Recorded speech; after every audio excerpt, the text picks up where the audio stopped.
Have you ever walked into a room and instantly forgotten why you went there, or repeated a word until it stopped sounding real? Maybe you have looked at a face that was almost human and felt your body quietly tell you to get away. These moments can feel like glitches in reality, but most of the time, reality is not breaking. Your brain is revealing how much work it does behind the scenes. It does not simply record the world. It predicts it, organizes it, edits it, and fills in missing pieces. Usually, that system works so smoothly that you never notice it. But sometimes, the machinery becomes visible. Here are 10 strange experiences that make reality feel wrong, and what may actually be happening inside your mind. The doorway effect. You stand up with a clear purpose. You walk into the kitchen, and the moment you cross the doorway, the thought disappears. You stop. You look around.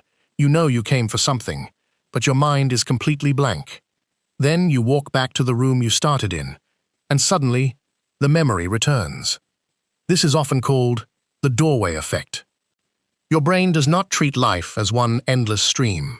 It divides experience into events. A change in location can act like a boundary between one mental scene and the next. When you enter a new room, your brain updates its model of what is happening now. Information connected to the previous scene can become less accessible, even if only for a moment. The doorway did not erase the thought. It changed the context that was helping you hold it. That is why returning to the original room sometimes brings it back. The old environment restores the mental cues that were present when the intention was formed. Your memory did not fail because it is weak. It failed because it was busy organizing reality. Semantic satiation. Say the word chair out loud several times.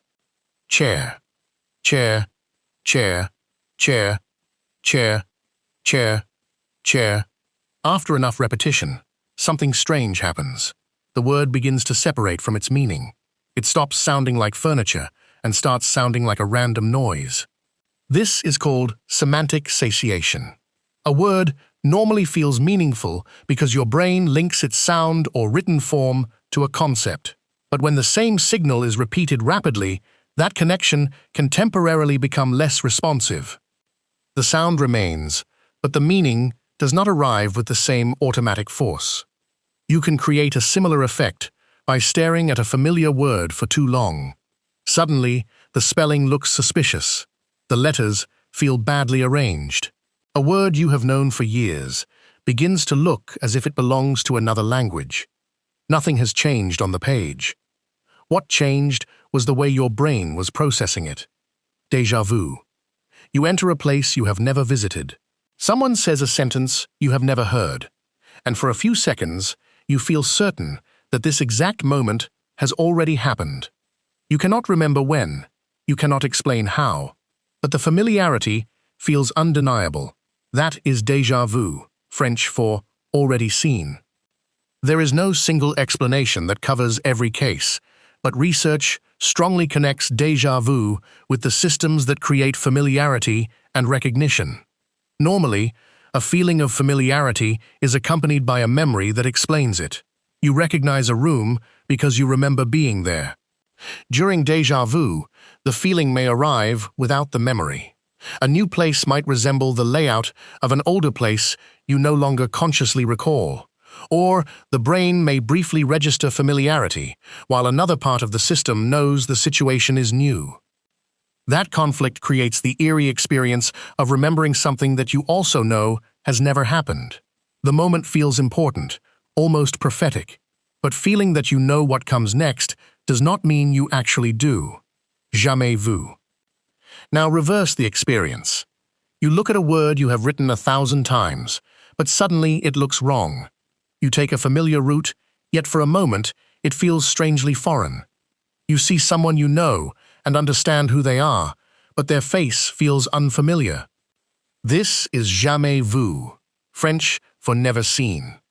Déjà vu makes the new feel familiar. Jamais vu makes the familiar feel new.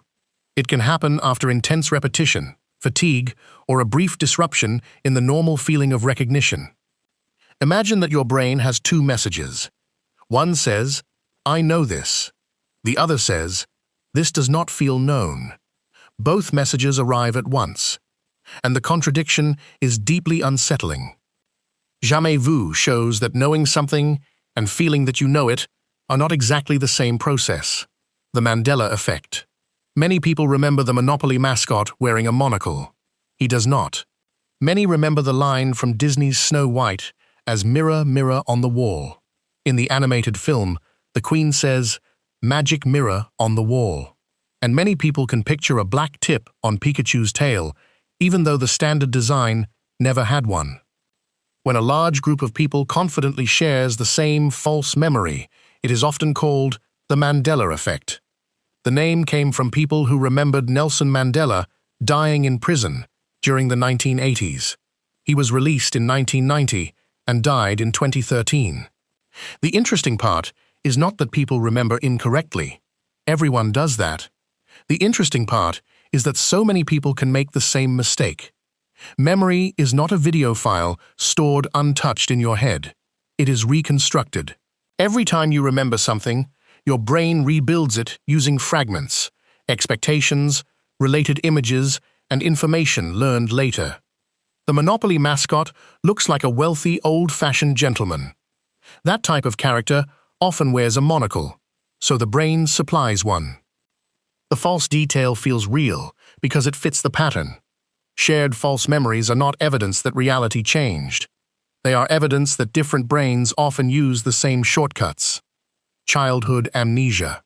Try to remember being 2 years old. Not a photograph, not a story your family told you, an actual moment seen through your own eyes. For most people, there is almost nothing. This is called childhood, or infantile, amnesia, the absence of accessible autobiographical memories from the earliest years of life. For a long time, the simple explanation was that very young children could not form lasting memories because the hippocampus was still developing. The newer picture is more complicated.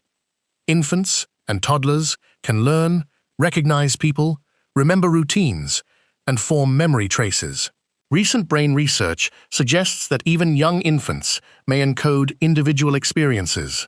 The mystery may be less about whether early memories were formed and more about why adults can no longer retrieve them. Several systems are changing at once during early childhood: the hippocampus, language, a stable sense of self, and the ability to organize life into a personal story. A 2-year-old experiences joy, fear, attachment, pain, and wonder with full intensity.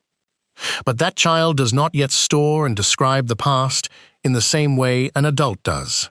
The experience happened. It helped shape you.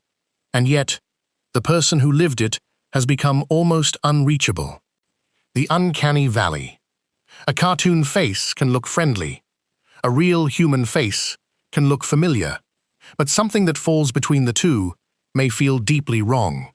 A wax figure with lifelike skin but empty eyes. A digital person whose smile moves a fraction too late. A robot that looks human but blinks with unnatural timing. This reaction is known as the Uncanny Valley. The idea is that as an artificial figure becomes more human-like, we often respond more positively. But when it becomes almost human without becoming fully convincing, comfort can suddenly collapse into unease. Researchers still debate exactly why this happens. One possibility is perceptual mismatch. The skin looks human, but the movement does not. The eyes are realistic, but the expression feels disconnected. Different signals suggest different categories, and the brain struggles to decide what it is seeing. Other theories involve sensitivity to signs of illness, death, or abnormal social behavior. But the honest answer is that there is no single proven explanation. What is clear is that the human brain is extremely sensitive to faces and movement. When an imitation gets close enough, tiny errors become more noticeable, not less. The closer something comes to being human, the more disturbing its failures can feel. Derealization and depersonalization. Sometimes the world suddenly feels distant. The room still looks normal. People speak normally. You know where you are, but it feels as if there is a sheet of glass between you and reality. Everything appears flat, dreamlike, or strangely artificial. This experience is called derealization. Depersonalization is closely related, but instead of the world feeling unreal, you feel unreal. You may feel detached from your body, your thoughts, or your own reflection, as though you are watching yourself from outside. Brief episodes can occur during intense stress, anxiety, panic, exhaustion, trauma, or sleep deprivation. One theory is that dissociation reduces emotional intensity when the brain feels overwhelmed. It may act like an emergency dimmer switch, but when the volume of experience drops, reality can feel frighteningly fake. The important difference is that people experiencing derealization usually understand that the feeling is coming from their perception. They do not literally believe the world has been replaced. For many people, the sensation is temporary. But if it is frequent, persistent, or interfering with life, it deserves professional attention.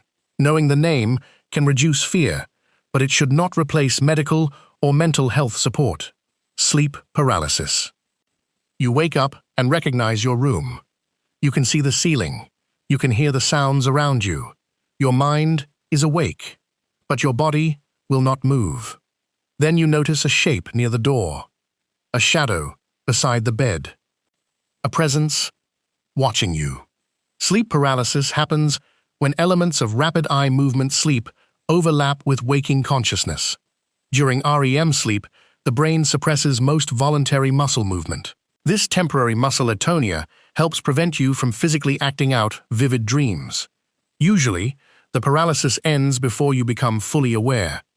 During sleep paralysis, awareness returns while the body is still in REM mode. The result is a terrifying combination.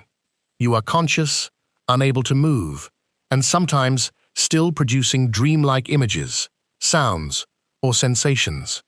This helps explain why cultures across history describe similar visitors: demons, witches, intruders, shadows, or something sitting on the chest.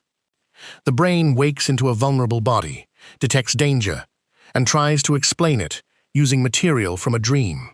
Episodes usually end within seconds or minutes, even though they can feel much longer. The figure is not proof that something entered the room. It is a dream that did not completely leave when you woke up. Alice in Wonderland syndrome. Imagine looking at your hand and feeling that it has become enormous. The wall seems to move farther away. The furniture appears too small. Time feels faster or slower than it should. You know the world has probably not changed, but your sense of scale is no longer trustworthy. This collection of perceptual distortions is known as Alice in Wonderland syndrome. People may experience objects as larger, smaller, closer, or farther away than they really are. Some feel that their own body has changed size. Others report distortions in shape, distance, movement, or time. The syndrome is reported more often in children, but adults can experience it too.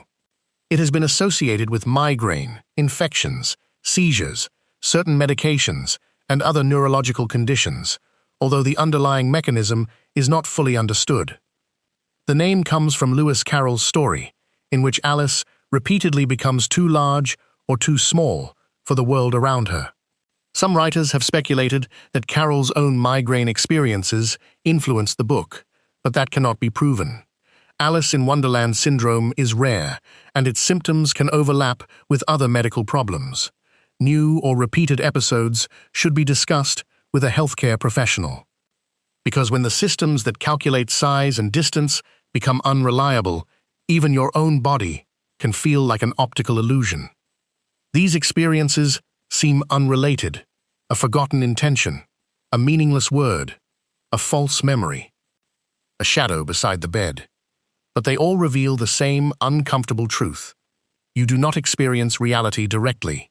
You experience a model of reality, built by your brain. It decides what feels familiar. It separates one event from another. It connects sounds to meanings. It estimates distance, reconstructs memory, and decides where you end and the outside world begins. Most of the time, that model is remarkably stable. Then one small process slips out of sync, and for a moment, you can see the seams. The world feels wrong, not because the world changed, but because the system interpreting it did. And maybe that is the strangest feeling of all. Your reality has always been a construction. You only notice it when the construction flickers.